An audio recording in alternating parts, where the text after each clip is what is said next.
NBA Finals now over, the Raptors will now shift their attention to star player Kawhi Leonard.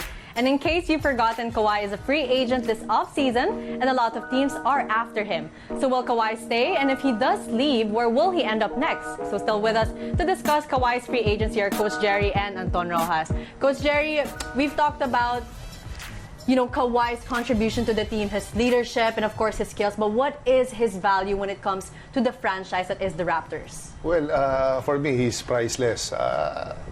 If there's a choice, I'd rather let him stay with the Raptors. And because he started so well, he gave them their first championship. So, para to leave Raptors at this time, at this stage, parang hindi maganda eh. So you'll offer him the max contract? Yes, of course. How about you will offer him the moon and the stars. I mean, if I'm Masai Ujiri, I'm going to do everything in my power to get Kawhi Leonard to stay in Toronto. But the truth of the situation is not a lot of players want to live there. And we don't know what's going on in Kawhi's mind because, of course, he's an American. Yes. He wants to be with family. He doesn't want to stay in a different country. And Kawhi's pretty silent in general when it comes to those things. You're thinking about those situations if you're Kawhi. And if you're Kawhi also, you don't really owe anything to Toronto.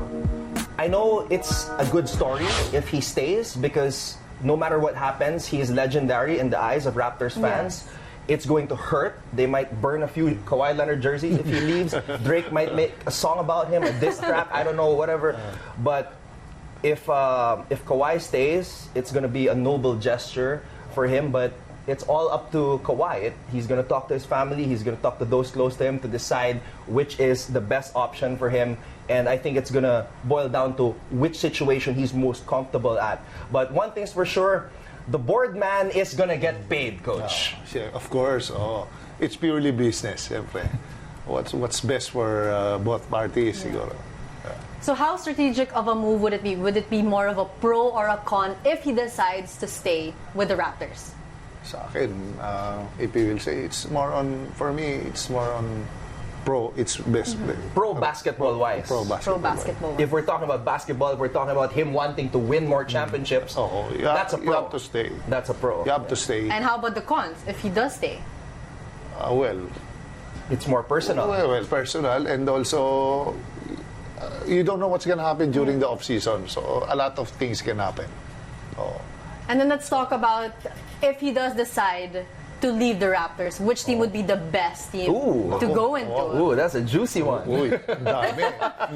That type of player. Coach, mga two teams for you. Wish list ng coach yun eh. To coach Kawhi. He's a very competitive player. He's just quiet, good attitude player. Brings so much to the table. Yes, he's still young, so he can fit into any system in basketball.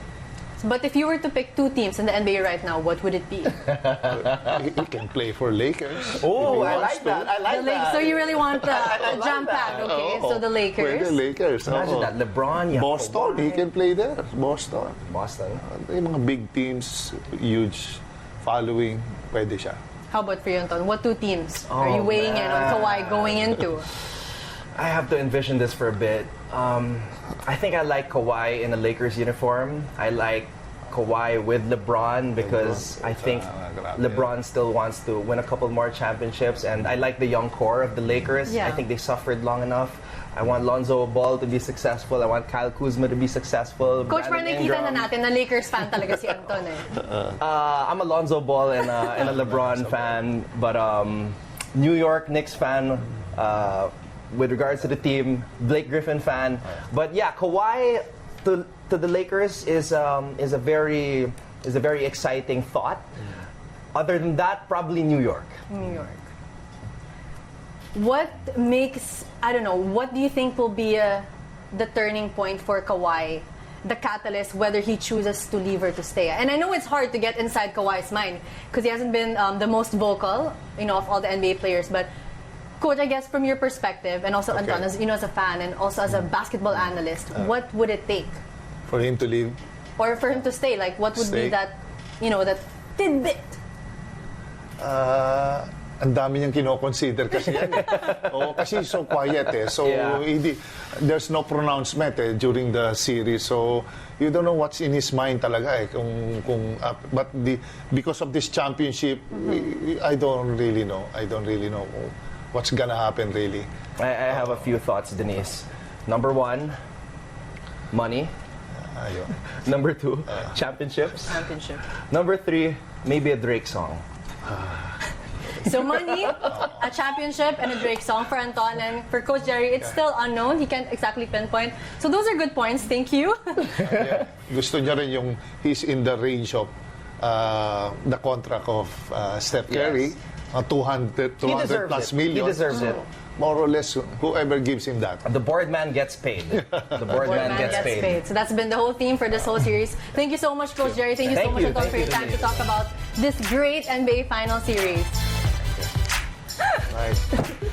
Still ahead, we'll take a look at some of the best performers so far in the PVL Reinforced Conference. Stay with us.